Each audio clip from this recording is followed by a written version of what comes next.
Janasena party అధ్యక్షులు పవన్ కళ్యాణ్ గారి పుట్టినరోజు భీమవరంలో రంగరంగ వైభవంగా చేసుకుంటున్నాం. ఈ పుట్టినరోజుకి అతిరథులు మహారాజులు అందరూ వచ్చారు, పాల్గొన్నారు. ఎమ్మెల్యే గారు చీఫ్ గెస్ట్ గా పిలిచాం. ఇక్కడ అన్నదాన కార్యక్రమం జరుగుతుంది. నలుగురికి భోజనం పెట్టే కార్యక్రమం చేస్తే నలుగురు కూడా మమ్మల్ని, మా పవన్ కళ్యాణ్ గారిని, మా జనసేన పార్టీని దీవిస్తారని మేము ఈ అన్నదాన కార్యక్రమం పెట్టాం.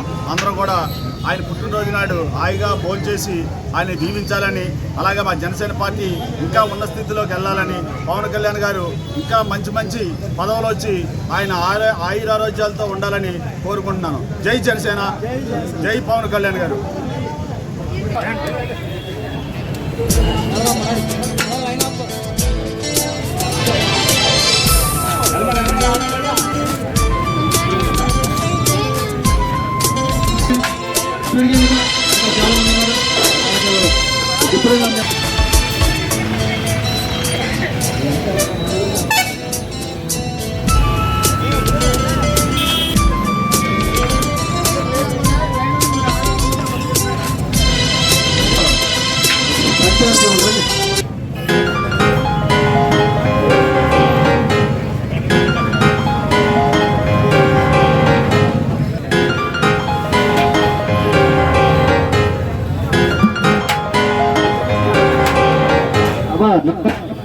ఒకరికి